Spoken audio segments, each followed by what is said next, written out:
2 Promises. More months, to the number of 12, had come and gone, and Mr. Charles Darnay was established in England as a higher teacher of the French language who was conversant with French literature. In this age, he would have been a professor; in that age, he was a tutor. He read with young men who could find any leisure and interest for the study of a living tongue spoken all over the world, and he cultivated a taste for its stores of knowledge and fancy. He could write of them, besides, in sound English, and render them into sound English. Such masters were not at that time easily found. Princes that had been, and kings that were to be, were not yet of the teacher class, and no ruined nobility had dropped out of Tellson's ledgers, to turn cooks and carpenters. As a tutor, whose attainments made the student's way unusually pleasant and profitable, and as an elegant translator who brought something to his work besides mere dictionary knowledge, young Mr. Darnay soon became known and encouraged. He was well acquainted, moreover, with the circumstances of his country, and those were of ever-growing interest. So, with great perseverance and untiring industry, he prospered. In London, he had expected neither to walk on pavements of gold, nor to lie on beds of roses. If he had had any such exalted expectation, he would not have prospered. He had expected labor, and he found it, and did it and made the best of it. In this, his prosperity consisted. A certain portion of his time was passed at Cambridge, where he read with undergraduates as a sort of tolerated smuggler who drove a contraband trade in European languages, instead of conveying Greek and Latin through the custom house. The rest of his time he passed in London. Now, from the days when it was always summer in Eden, to these days when it is mostly winter in fallen latitudes, the world of a man has invariably gone one way: Charles Darnay's way, the way of the love of a woman. He had loved Lucy Manette from the hour of his danger. He had never heard a sound so sweet and dear as the sound of her compassionate voice. He had never seen a face so tenderly beautiful as hers when it was confronted with his own on the edge of the grave that had been dug for him.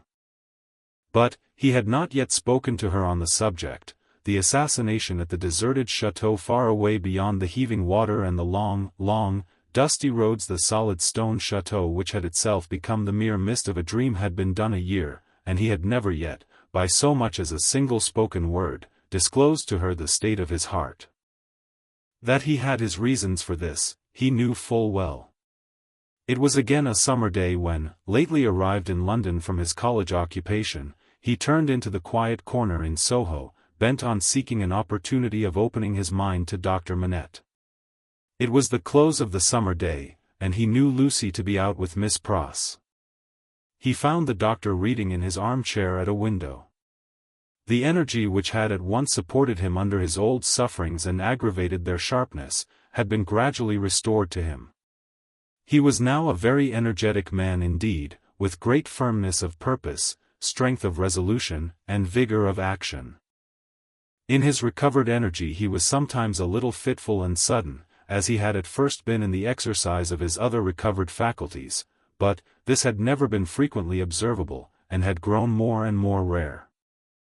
He studied much, slept little, sustained a great deal of fatigue with ease, and was equably cheerful. To him, now entered Charles Darnay, at sight of whom he laid aside his book and held out his hand.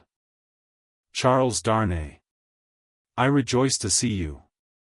We have been counting on your return these 3 or 4 days past. Mr. Stryver and Sidney Carton were both here yesterday, and both made you out to be more than due. I am obliged to them for their interest in the matter, he answered, a little coldly as to them, though very warmly as to the doctor. Miss Manette is well, said the doctor, as he stopped short, and your return will delight us all. She has gone out on some household matters, but will soon be home. Dr. Manette, I knew she was from home. I took the opportunity of her being from home, to beg to speak to you. There was a blank silence. Yes, said the doctor, with evident constraint. Bring your chair here, and speak on. He complied as to the chair, but appeared to find the speaking on less easy. I have had the happiness, Dr. Manette, of being so intimate here, so he at length began, for some year and a half, that I hope the topic on which I am about to touch may not. He was stayed by the doctor's putting out his hand to stop him. When he had kept it so a little while, he said, drawing it back. Is Lucy the topic? She is. It is hard for me to speak of her at any time. It is very hard for me to hear her spoken of in that tone of yours, Charles Darnay. It is a tone of fervent admiration, true homage, and deep love, Dr. Manette, he said deferentially. There was another blank silence before her father rejoined. I believe it. I do you justice, I believe it. His constraint was so manifest, and it was so manifest, too, that it originated in an unwillingness to approach the subject, that Charles Darnay hesitated. Shall I go on, sir? Another blank.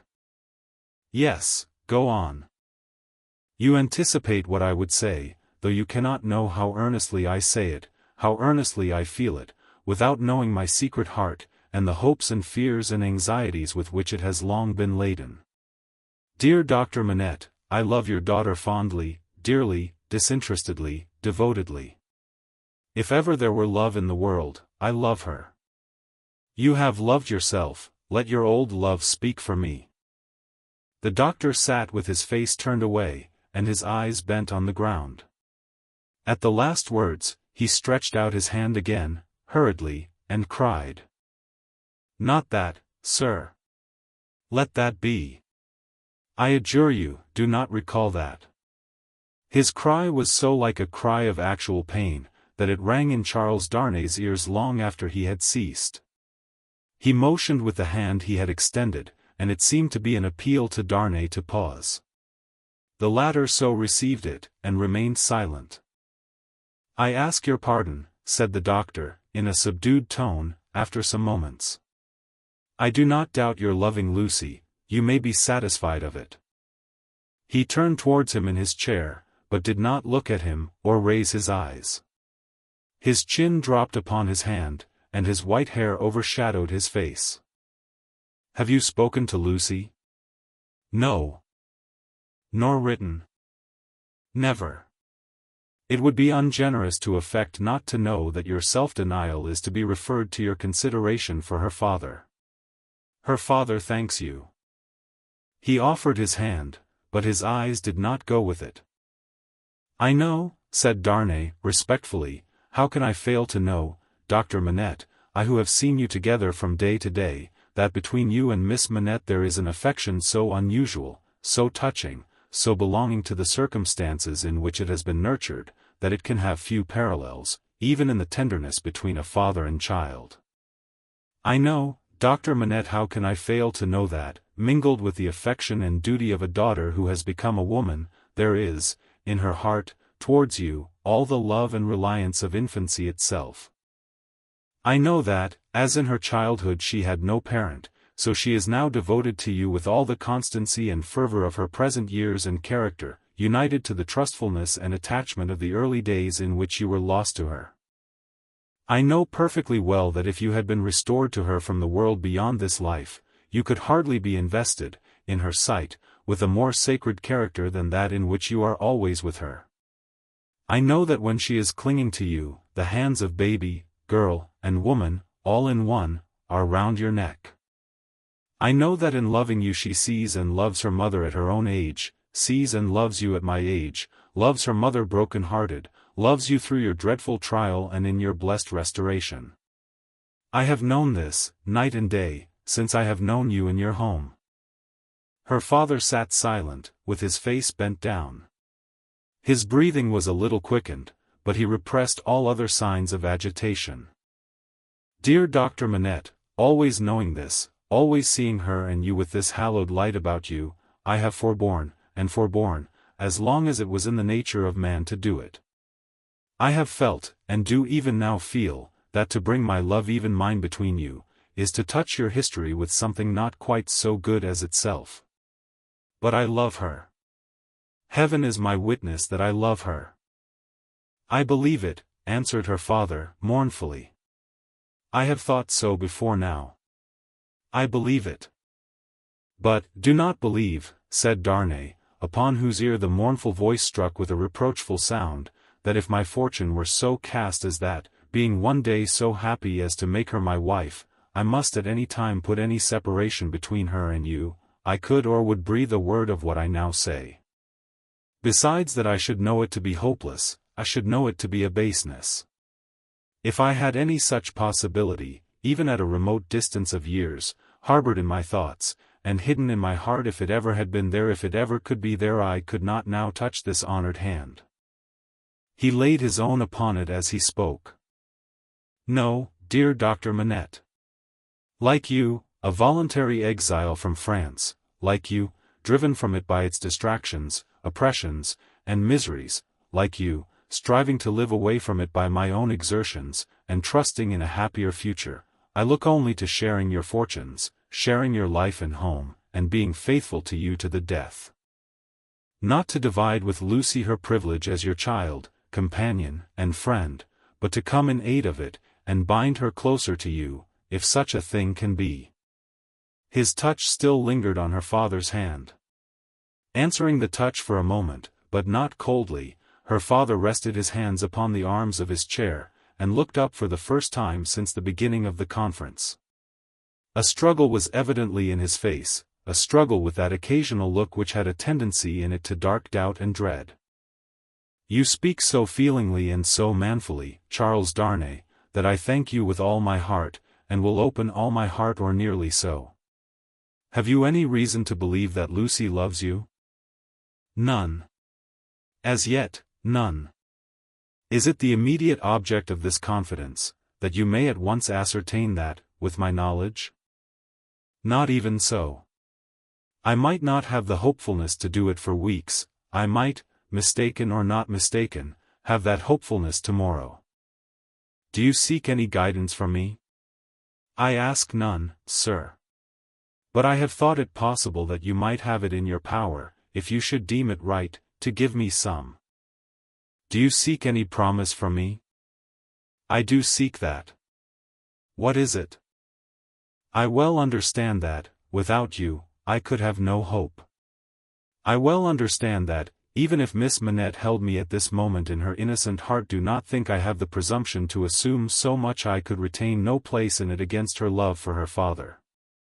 If that be so, do you see what, on the other hand, is involved in it? I understand equally well, that a word from her father in any suitor's favor, would outweigh herself and all the world.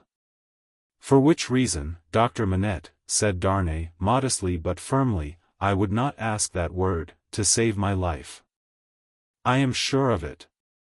Charles Darnay, mysteries arise out of close love, as well as out of wide division. In the former case, they are subtle and delicate, and difficult to penetrate. My daughter Lucy is, in this one respect, such a mystery to me, I can make no guess at the state of her heart. May I ask, sir, if you think she is, as he hesitated, her father supplied the rest, is sought by any other suitor? It is what I meant to say.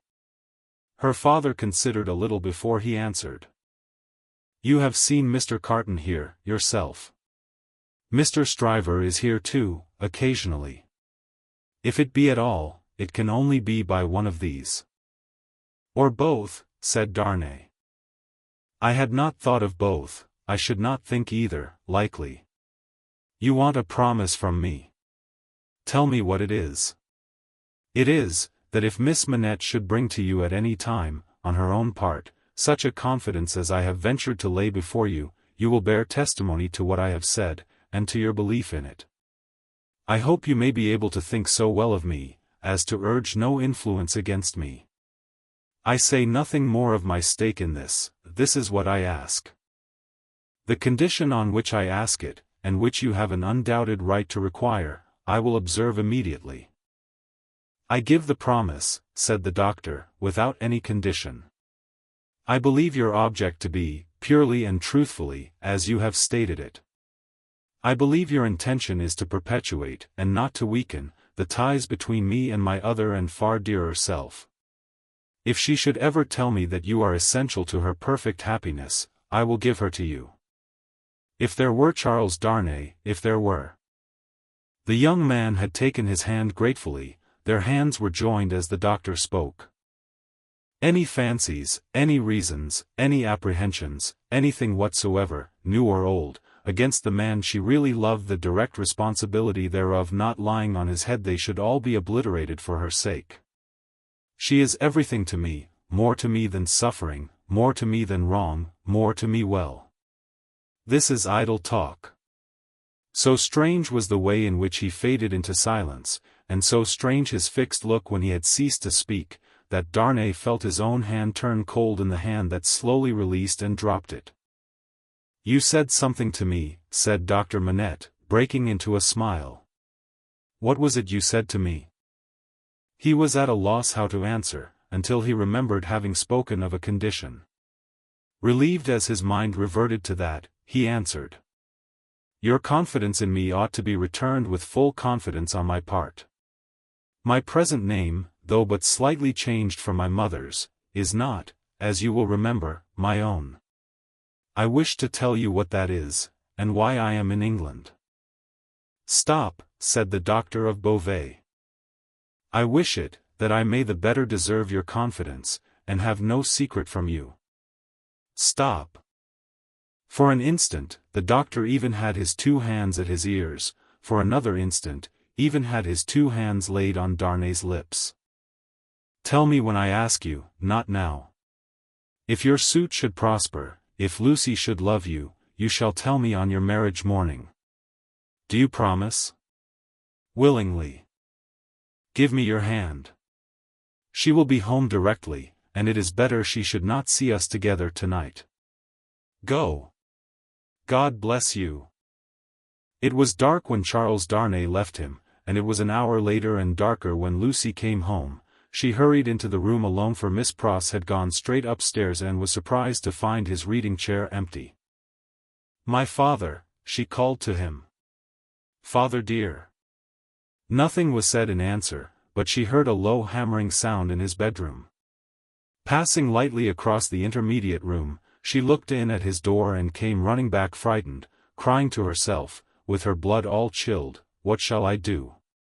What shall I do? Her uncertainty lasted but a moment. She hurried back, and tapped at his door, and softly called to him. The noise ceased at the sound of her voice, and he presently came out to her, and they walked up and down together for a long time. She came down from her bed, to look at him in his sleep that night. He slept heavily, and his tray of shoemaking tools, and his old unfinished work, were all as usual.